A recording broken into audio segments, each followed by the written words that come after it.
oyentes de Radio Sefarad y bienvenidos a este Identidad desde Uruguay, en el que hoy tenemos el placer de contar con su director, el director del mensuario Identidad, Mauricio Sileniec. ¿Qué tal, Mauricio?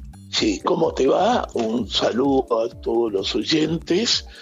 Y bueno, yo me vi por primera vez en un gran desafío. Y porque hablar de Nietzsche, del judaísmo, y entender a Nietzsche, que tiene una popularidad muy, muy difícil, es todo un compromiso. Y bueno, si te parece, comenzamos a hablar. Por supuesto, Mauricio.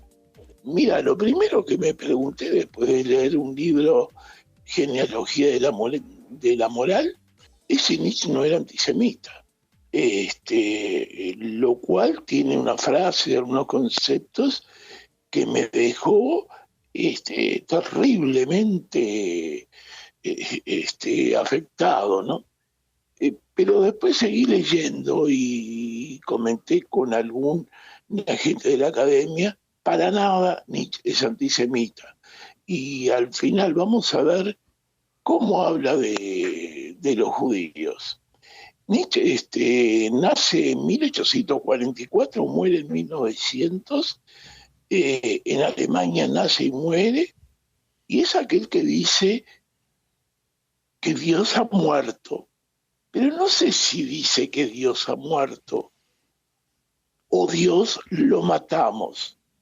Es lo mismo y no es lo mismo. Hay una gran diferencia de este filósofo que originalmente no había sido reconocido como filósofo y ya casi a su vejez pasó a ser uno de los 3 filósofos más importantes de Occidente.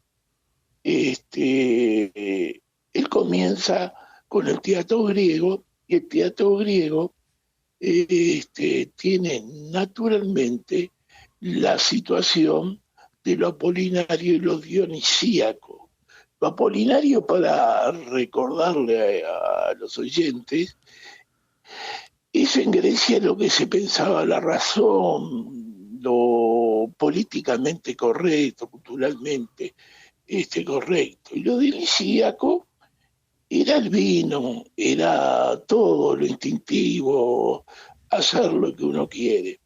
Entonces, en Grecia, en la tragedia griega, en fin, se buscaba un equilibrio quizás de esa situación.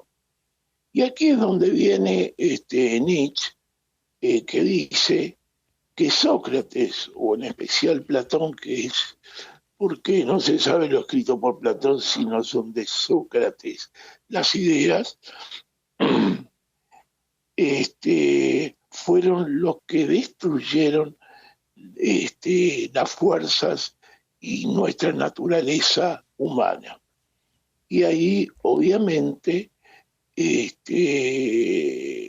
empieza a preguntarse cuál es el origen de lo bueno, cuál es el origen de lo malo. ¿Por qué tenemos que hacer una alabanza para vivir después de la muerte y no podemos vivir bien ahora? Y habrá vida después de la muerte. ¿Por qué se olvidó todo esto del origen del bien y del mal? ¿De dónde lo sacamos? Es una pregunta que naturalmente afecta todo nuestro ser, toda nuestra cultura, toda nuestra moral occidental, que es él que la revoluciona con sus preguntas y con la muerte de Dios. Aunque si Dios no existe, a Dios lo matamos porque lo hicimos los hombres. ¿Cómo podemos sentir el orgullo de ser humillados, de ser pobres? La pobreza y la humildad es un bien. Entonces se revela contra esa moral y dice que tenemos un instinto de rebaño. Y ahí, cuando dice que tenemos un instinto de rebaño, está diciendo, y esto me chocó cuando lo leí nosotros como judíos nos chocó que los esclavos de Egipto, los judíos, los hebreos, cuando salieron de Egipto, crearon, porque ganaron, porque salieron, pero fueron esclavos y han tenido y desarrollado la moral de los esclavos. Y esa moral de los esclavos que tiene el judaísmo lo impregnó en Jesús posteriormente, y el cristianismo fue tomando esa moral que él tanto la critica y la llama el instinto del rebaño, donde se ha falseado. Lo malo es bueno y lo bueno es malo. Son los nobles, los poderosos, los fuertes que de alguna forma tienen la fortaleza para transformar una moral, porque esta moral de los esclavos es una moral que de alguna forma, por los conceptos que dijimos antes, es de esclavos. Es decir, él dice que lo vulgar, lo de abajo, no puede generar una moral adecuada. Bueno, todo esto nos choca muchísimo. Todo esto lo ubicamos a Nietzsche en los tiempos de la Ilustración.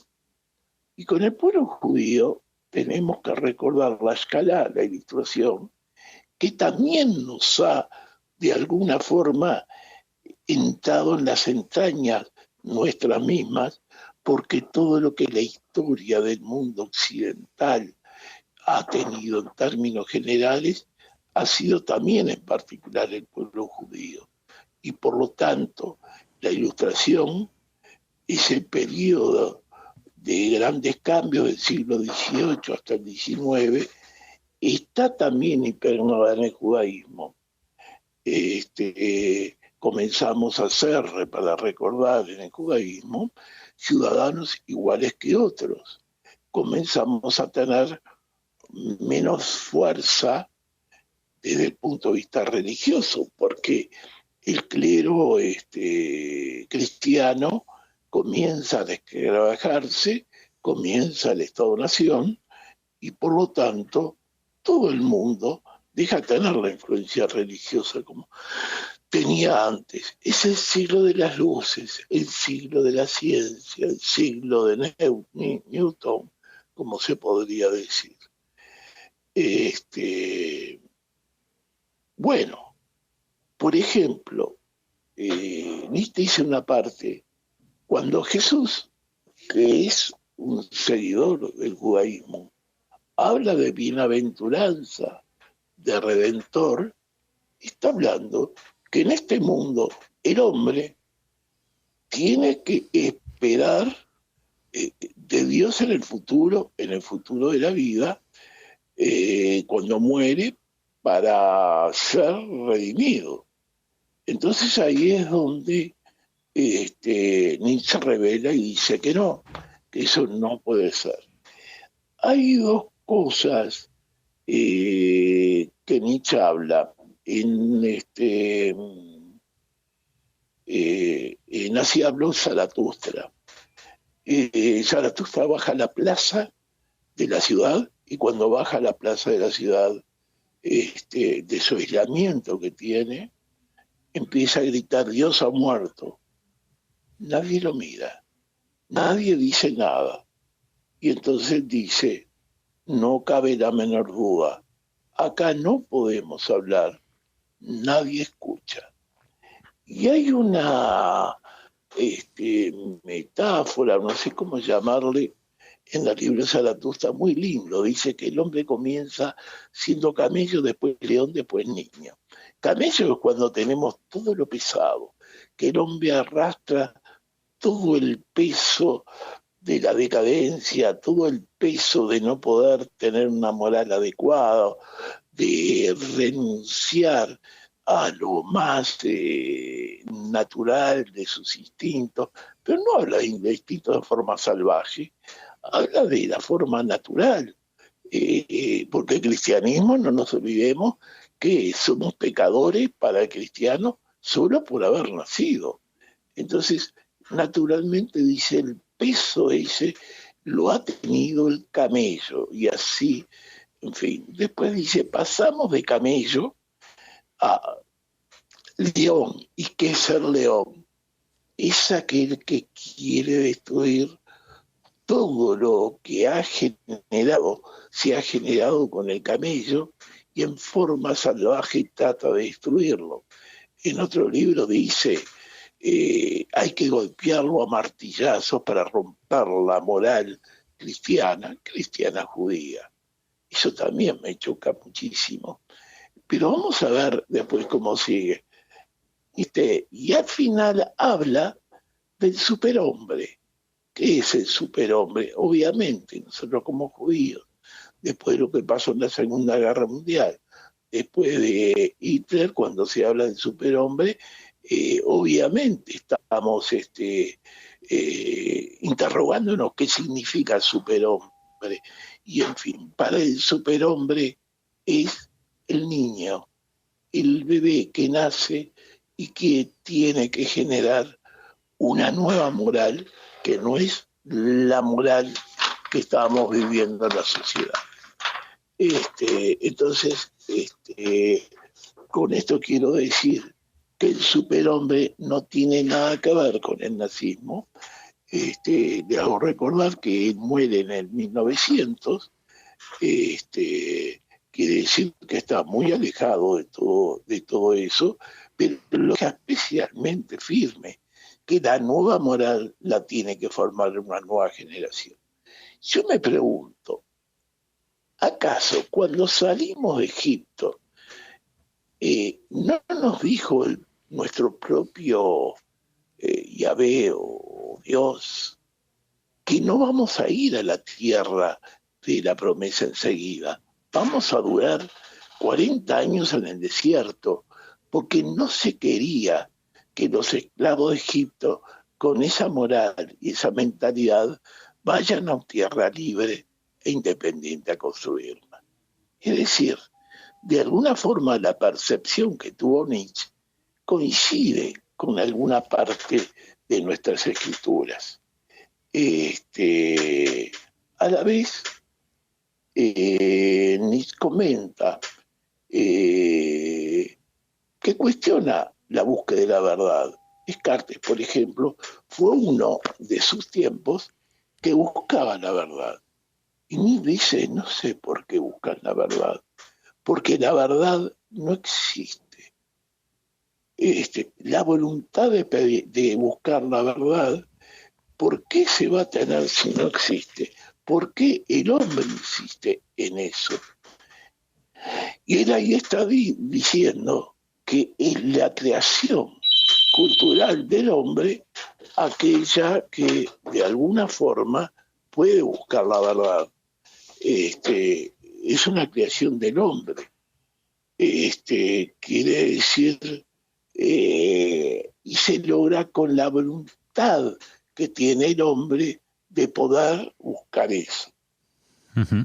Es interesante este recorrido que Mauricio está compartiendo con nosotros hoy en Radio Sefarad, y nos gustaría poder ir cerrando de alguna manera, Mauricio.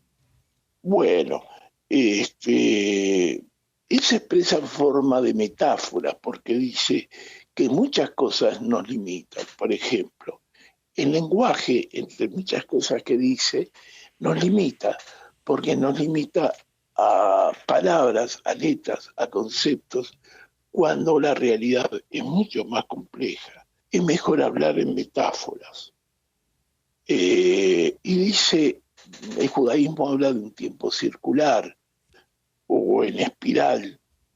Él dice que cada minuto, cada instante es la vida, y es muy importante ese único valor que tiene la vida en cada instante.